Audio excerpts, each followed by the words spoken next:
रो मत मेरी बच्चियों, मैं कुछ करती हूँ। ये कहकर सुधा इधर उधर देखती है तो उसे कुछ दूरी पर एक पुरानी ट्रेन खड़ी दिखाई देती है।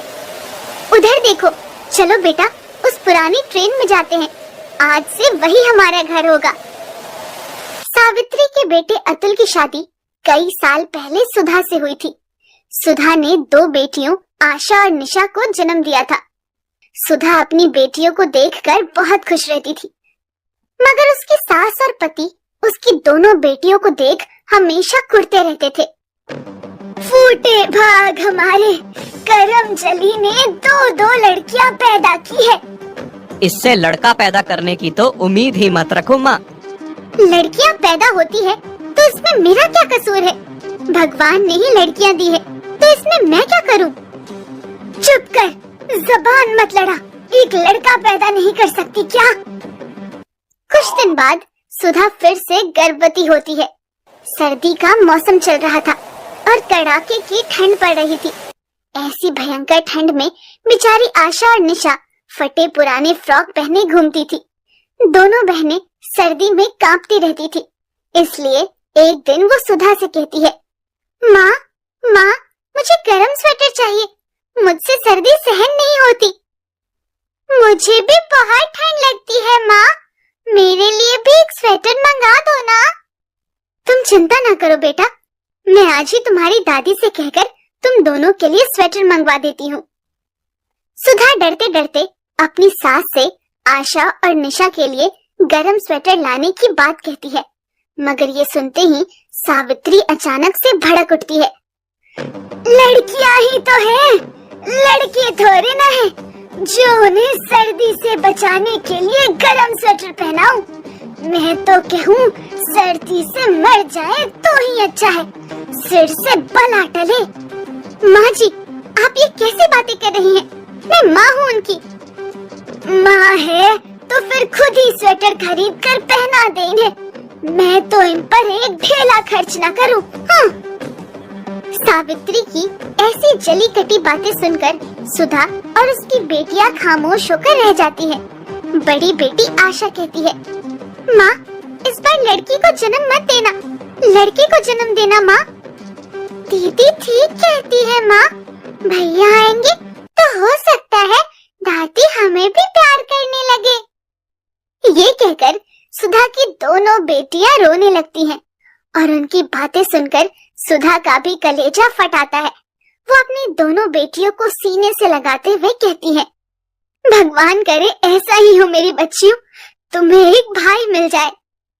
एक दिन निशा को अचानक सर्दी बुखार हो जाता है तो सुधा सावित्री से कहती है, माँ जी निशा को बहुत तेज बुखार है, उसे दवा दिलानी है। तुम मुझसे क्यों कह रही है? मैं क्या कोई वैद्य हूँ जो उसे दवा दे दूंगी? कुछ पैसे दे दीजिए ताकि मैं उसे दवा दिला लूं। मुझे क्या तू और तेरी बेटियां कमा कर देती है जो मैं पैसे दूं? पर इनके पिता तो कमा कर देते हैं ना, उनकी कमाई पर इनका भी तो कुछ हक होगा।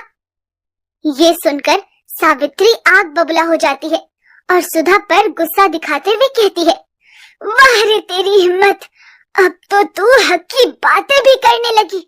आने दे आज मेरे बेटे को, तेरी खैर नहीं। शाम को अतुल आता है तो सावित्री उसके सामने बात को बढ़ा चढ़ाकर कहती है और अतुल को सुधा पर बहुत गुस्सा आता है।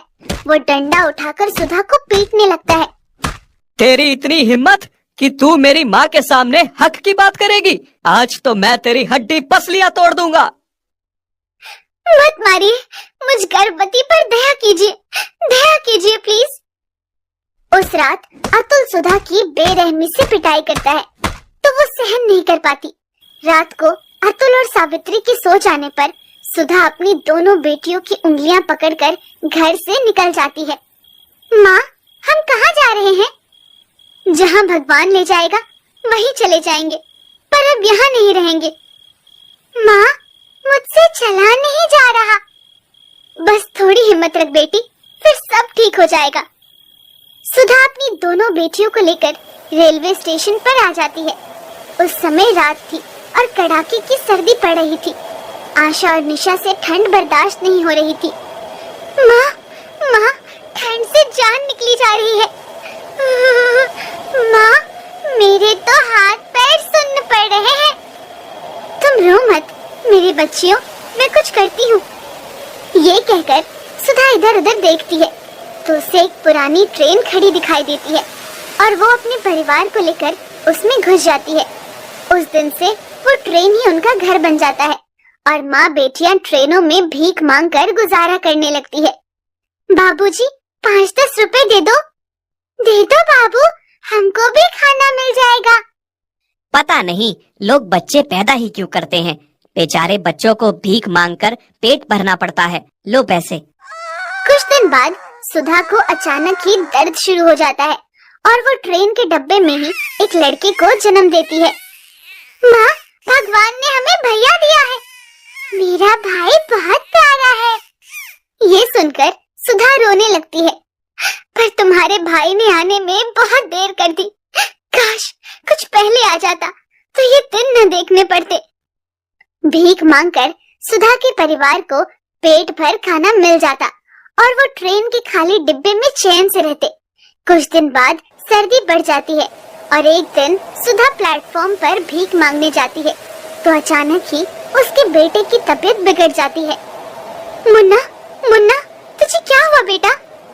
माँ, भैया तो कुछ बोल ही नहीं रहे। मुन्ना, मुन्ना को जरूर ठंड लग गई है बेटा, इसे तुरंत डॉक्टर के पास ले जाना होगा।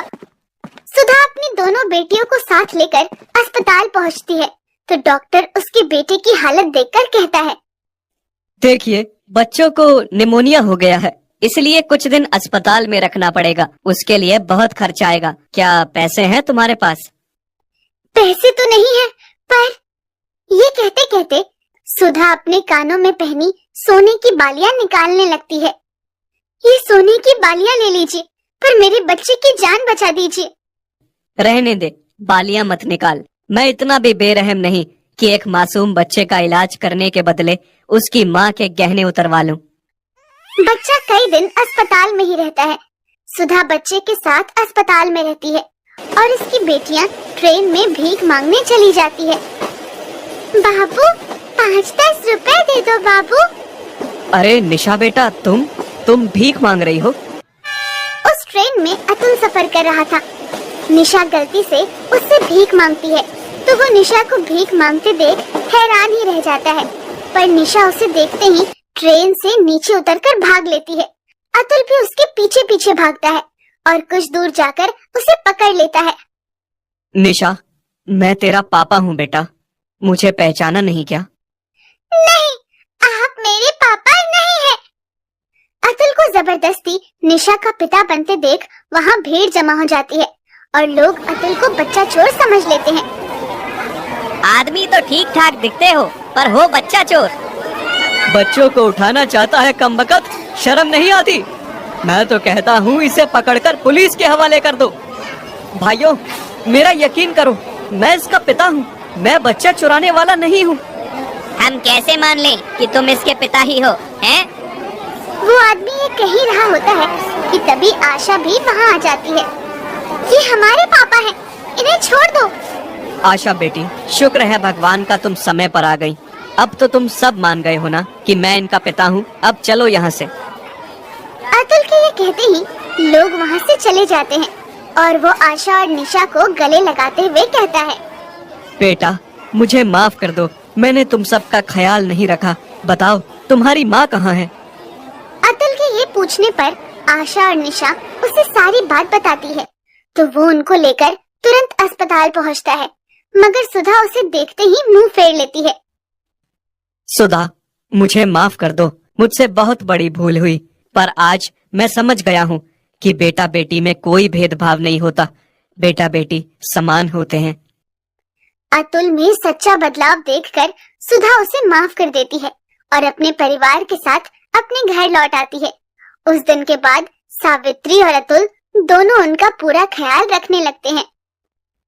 दोस्तों, आ ही गए हो तो चैनल को सब्सक्राइब कर देना और वीडियो अच्छी लगे तो लाइक और शेयर भी कर देना और बेल आइकन जरूर दबा देना ताकि आपको नए वीडियोस की नोटिफिकेशंस मिलती रहे। मजदूर था जिसके घर में उसकी पत्नी मधु और बेटी रानी रहा करती थी। पर अब गर्मियों का मौसम जाने को था और सर्दियों का मौसम आने को था। लेकिन रामू टूटी फूटी झोपड़ी में रहता था, जिसकी खिड़की से हवा आती थी और छत से भी। एक दिन रामू की पत्नी मधु रामू से कहती है कि सुनिए जी, ठंड आने वाली है और ठंड में घर के अंदर बहुत हवा आती है, तो आपको घर की मरम्मत करवानी चाहिए।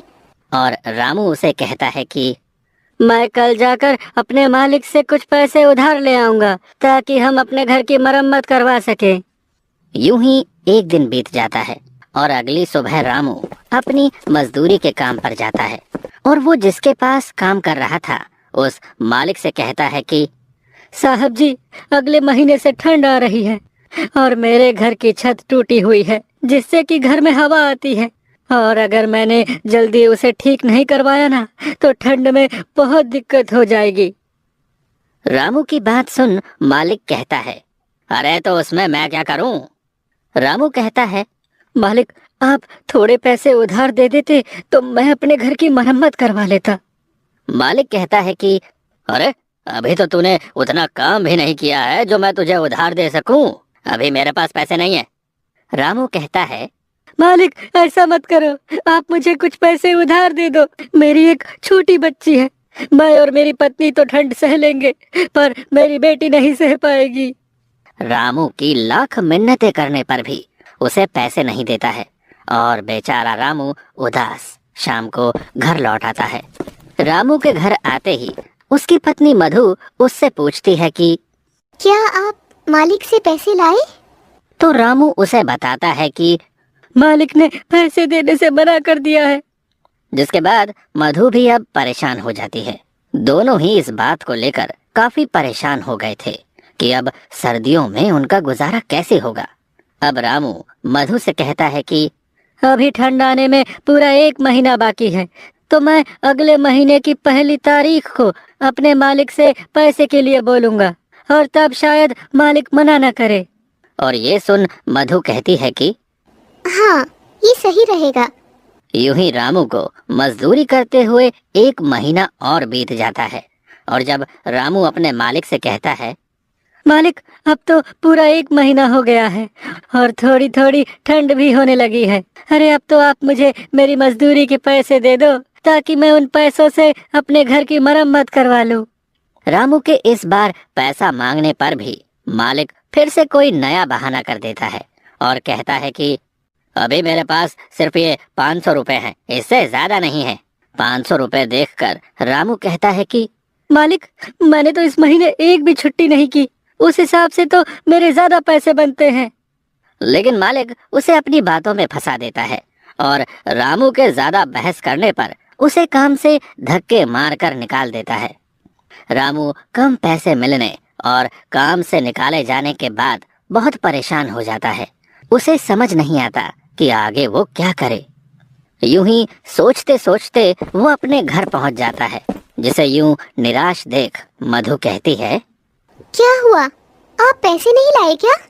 रामू मधु को बताता है कि अरे इस बार भी मालिक ने पूरे पैसे नहीं दिए और तो और मुझे काम से भी निकाल दिया है। ये बात सुनकर मधु चिंता में पड़ जाती है और कहती है कि अब घर कैसे चलेगा और ठंड में हमारा क्या होगा? रामू कहता है, तुम चिंता मत करो, मैं कहीं काम ढूंढता हूँ। इतना कहकर वो उन पैसों से घर में राशन भरवाता है और अब उसके पास पैसे खत्म हो गए थे। कुछ दिनों तक रामू यहाँ वहाँ काम की तलाश में भटकता है पर उसे कहीं काम नहीं मिलता। वहीं दूसरी ओर अब ठंड भी धीरे धीरे बढ़ने लगी थी और रात के समय रामू के घर में ठंडी हवा खिड़की और छत से आनी शुरू हो गई थी। ठंडी हवा की वजह से अब रामू, उसकी पत्नी और उसकी बेटी पूरी रात ठंड में कांपते रहे। उनके पास एक ही कंबल था, अब उसमें भी ठंड नहीं रुकती थी। एक रात बहुत ठंड पड़ रही थी और तेज ठंडी हवाएं चल रही थी, जिसकी वजह से रामू की बेटी रानी को तेज बुखार हो जाता है और मधु रामू से कहती है, देखिए जी, रानी को बहुत तेज बुखार हो रहा है, वो पूरी तरह तप रही है। रामू कहता है कि अरे मेरे पास तो 1 पैसा तक नहीं है, हम रानी को डॉक्टर के पास कैसे लेकर जाएंगे? मधु कहती है, कुछ तो करना होगा, वरना रानी की तबीयत रात में और बिगड़ जाएगी। देखिए ना, कुछ तो कीजिए। वो रोने लगती है। दूसरी ओर रानी ठंड से कांप रही थी। रामू को कुछ समझ नहीं आ रहा था कि अब वो क्या करे। अब रामू रानी को अपनी गोद में उठाता है और हॉस्पिटल की ओर निकल जाता है। मधु भी उसके पीछे पीछे चल पड़ती है। बहुत दूर तक पैदल चलते चलते दोनों थक जाते हैं और रामू रानी को लेकर एक पेड़ के पास बैठ जाता है और रोने लगता है।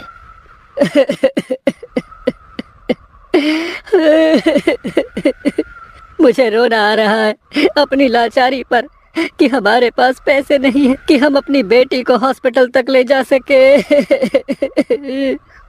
रानी के दिल की धड़कनें अब तेज हो रही थी और फिर से रामू उठता है और अपनी बेटी को लेकर हॉस्पिटल की ओर चल देता है। कुछ घंटों चलने के बाद वो मधु के साथ रानी को लेकर हॉस्पिटल पहुंच जाता है। लेकिन अफसोस, उसके पास पैसे ना होने पर डॉक्टर रानी का इलाज करने से इनकार कर देते हैं और रामू मधु और रानी को अस्पताल से बाहर कर देते हैं। अस्पताल की सीढ़ी पर रामू अपनी बेटी को गोद में लिए बैठा रो रहा था और दूसरी ओर ठंड धीरे धीरे बढ़ती जा रही थी। ज्यादा ठंड होने की वजह से अब तीनों ही बुखार से जूझ रहे थे और तीनों ही हॉस्पिटल की सीढ़ी पर बेहोश हो जाते हैं। अगली सुबह जब रामू की आंख खुलती है तो वो खुद को हॉस्पिटल के अंदर बेड पर पाता है। ये देख रामू के मन में बहुत से सवाल आते हैं। अरे, मैं अंदर कैसे आया? मुझे कौन लाया? और मधु और रानी कहाँ है? इतने में उसके सामने वो डॉक्टर आता है जिसने उसकी बेटी को पैसा ना होने की वजह से एडमिट नहीं किया था और रामू उससे सवाल करता है कि मुझे अंदर कौन लाया? जिसके बाद डॉक्टर बताता है कि आपको एक औरत ने हॉस्पिटल में भर्ती करवाया क्योंकि आप सभी को ठंड लगने की वजह से तेज बुखार हो गया था और आप तीनों ही सीढ़ियों पर बेहोश थे।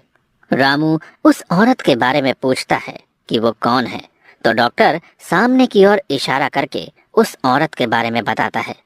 अब रामू जाकर उस औरत से बात करता है और पूछता है, आपका बहुत बहुत धन्यवाद, लेकिन आपने हमारी मदद क्यों की? तो वो औरत बताती है, मेरा आपके परिवार से कोई रिश्ता नहीं है, लेकिन एक टाइम था जब मेरे साथ भी ऐसा ही हुआ था और मेरी फैमिली बहुत गरीब थी। मैं भी किसी सड़क किनारे ठंड से जूझ रही थी और किसी नेक दिल इंसान ने इसी तरह हमारी मदद की थी। तब से आज तक वो औरत गरीबों की मदद करती है। ये सुनकर रामू उसे धन्यवाद कहता है और फिर रामू अपनी बेटी से मिलता है और अपनी पत्नी से भी। अब रामू से वो औरत पूछती है कि आखिर आपके साथ ऐसा क्या हुआ था जो सब इतनी देर रात तक हॉस्पिटल के बाहर बैठे थे? तो रामू उसे सारी बात बताता है, जिसके बाद वो औरत रामू और उसके परिवार की मदद करती है और रामू का घर भी बिल्कुल ठीक करवा देती है। अब रामू को गरीबी और ठंड दोनों से छुटकारा मिल जाता है। मजेदार कहानियाँ देखने के लिए हमारे चैनल सब्सक्राइब करें और बेल आइकन को ऑन करें।